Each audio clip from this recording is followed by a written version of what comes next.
दोस्तों, जीवन में असंभव कुछ भी नहीं है। जब जागो तो सवेरा होता है।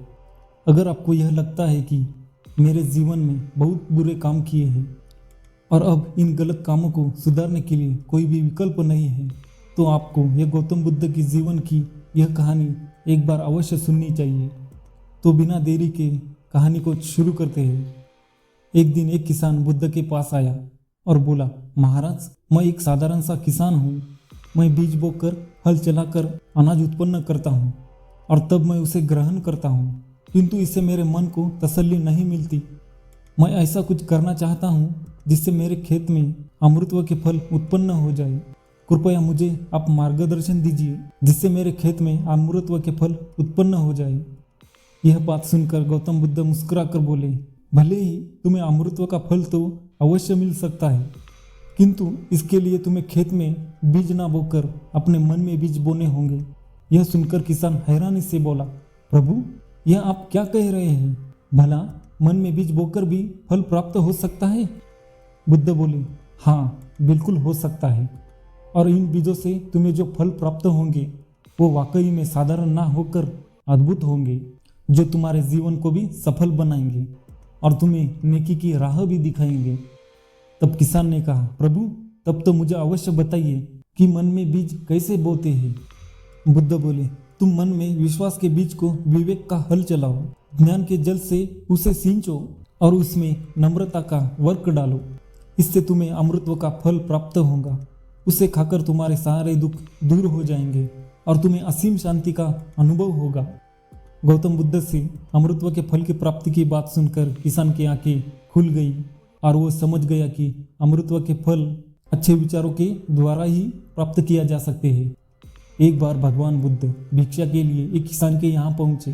बुद्ध को भिक्षा के लिए आया देखकर किसान अपेक्षा से बोला, श्रीमान, मैं हल जोतता हूँ और तब खाता हूँ। तुम्हें भी हल जोतना और बीज बोना चाहिए और तब खाना खाना चाहिए। बुद्ध ने कहा, महाराज, मैं भी खेती करता हूँ। पर इस किसान को जिज्ञासा हुई और बोला, बुद्ध, आपके पास खेती की सामग्री किधर है? ना बैल है और ना ही खेती का स्थल है, तब आप कैसे करते हैं खेती? कृपया आप मुझे अपने खेती के संबंध में समझाइए। बुद्ध ने कहा, महाराज, मेरे पास श्रद्धा का बीज है, तपस्या रूपी वर्षा, प्रजा रूपी जत और हल है, पाप भरता का दंड है, विचार रूपी रस्सी है, स्मृति की जागरूकता रूपी हल्की फाल और पेनी है। मैं वचन और कर्म में संयंत्र रहता हूँ। मैं अपनी इस खेती को बेकार घास से मुक्त रखता हूँ और आनंद की फसल को काट लेने पर प्रयत्नशील रहने वाला हूँ। अपराध मेरा बैल है जो बाधाओं को भी देखकर पीछे नहीं मुड़ता है। वह मुझे सीधा शांति धाम तक ले जाता है और इस प्रकार मैं अमृतत्व की खेती करता हूँ। एक बार बुद्ध से मलुकपुत्र ने पूछा, भगवान, आपने आज तक यही नहीं बताया कि मृत्यु के उपरांत क्या होता है? उसकी बात सुनकर गौतम बुद्ध मुस्कुराए और बोले, तुम मेरी एक बात का जवाब दो। अगर कोई व्यक्ति कहीं जा रहा हो और अचानक कहीं से आकर उसके शरीर में विष भुजा बाण घुस जाए तो उसे क्या करना चाहिए? पहले शरीर में घुसा हुआ बाण को हटाना ठीक रहेगा या फिर देखना कि आप किधर से आए हो और किसी का लक्ष्य करके मारा गया है? मल्लू के पुत्र ने कहा, पहले तो शरीर में घुसे बाण को तुरंत निकालना चाहिए, अन्यथा विष पूरे शरीर में फैल जाएगा। बुद्ध ने कहा, बिल्कुल ठीक कहा तुमने। अब यह बताओ कि पहले इस जीवन के दुखों का निवारण का उपाय किया जाए या मृत्यु के बाद की बातों के बारे में सोचा जाए? मल्लू का पुत्र अब समझ चुका था और उसकी जिज्ञासा शांत हो गई। एक दिन एक व्यक्ति बुद्ध के पास पहुंचा। वह बहुत तनाव में था। अनेक प्रश्न उसके दिमाग में घूम घूम कर उसे परेशान कर रहे थे, जैसे आत्मा क्या है, आदमी मृत्यु के बाद कहाँ जाता है, सृष्टि का निर्माता कौन है, स्वर्ग नर्क की अवधारणा कहाँ तक सच है और ईश्वर है या नहीं। उसे इन प्रश्नों के उत्तर कहीं नहीं मिल रहे थे। वह जब बुद्ध के पास पहुंचा तो उसने देखा कि बुद्ध को कई सारे लोग घेर कर बैठे हैं और बुद्ध उन सभी के प्रश्नों और जिज्ञासाओं का समाधान अत्यंत सहज भाव से कर रहे हैं। काफी देर तक यह क्रम चलता रहा, किंतु बुद्ध धैर्यपूर्वक हर एक को संतुष्ट कर रहे थे। एक बेचारा व्यक्ति वहां आकर देखकर परेशान हो गया। उसने सोचा कि इन्हें दुनियादारी के मामले में पढ़ने से क्या लाभ, अपना भगवत भजन करे और बुनियादी समस्याओं से ग्रस्त इन लोगों को भगाए। किंतु बुद्ध का व्यवहार देखकर ऐसा लग रहा था कि मानो इन लोगों का दुख उनका दुख है। आखिर उस व्यक्ति ने पूछ ही लिया, महाराज आपको इन सांसारिक बातों से क्या लेना देना है? बुद्ध बोले, मैं ज्ञानी नहीं हूँ और इंसान हूँ। वैसे भी वह ज्ञान किस काम का जो इतना घमंडी और आत्मकेंद्रित हो कि अपने अतिरिक्त दूसरों की चिंता ही ना कर सके। ऐसा ज्ञान तो अज्ञान से भी बुरा है। बुद्ध की यह बात सुनकर उस व्यक्ति की उलझनें दूर हो गई और उस दिन से उसकी सोच और आचरण बदल गए। कथा का सार यह है कि ज्ञान से भी सार्थक होता है। गौतम बुद्ध किसी उपवन में विश्राम कर रहे थे। तभी बच्चों का झुंड आया और पेड़ पर पत्थर मारकर आम गिराने लगे। तभी एक पत्थर बुद्ध के सर पर लगा और उससे बहुत खून बहने लगा। बुद्ध की आंखों में आंसू आ गए। तब बच्चों ने देखा तो बच्चे भयभीत हो गए और उन्हें लगा कि बुद्ध अब हमें भला बुरा कहेंगे। बच्चे ने बुद्ध के चरण पकड़ लिए और उनसे क्षमा याचना करने लगे। उनमें से एक बच्चे ने कहा, हमसे बहुत बड़ी भूल हो गई है। मेरी वजह से आपको पत्थर लगा और आपके आंख में आंसू आ गए। गौतम बुद्ध ने कहा, बच्चों मैं इसलिए दुखी नहीं हूँ कि तुमने आम के पेड़ पर पत्थर मारा तो पेड़ के बदले में तुम्हें मीठे फल दिए, लेकिन मुझे मारने पर मैं सिर्फ तुम्हें भय दे सका। महात्मा बुद्ध एक गांव में ठहरे हुए थे। वे प्रतिदिन शाम को वहां पर सत्संग करते थे। शिष्यों की बहुत भीड़ होती थी क्योंकि उनके प्रवचनों से जीवन को सही दिशा और बोध प्राप्त होता था। बुद्ध की वाणी में गजब जादू था। उनके शब्द श्रोता के दिल में उतर जाते थे।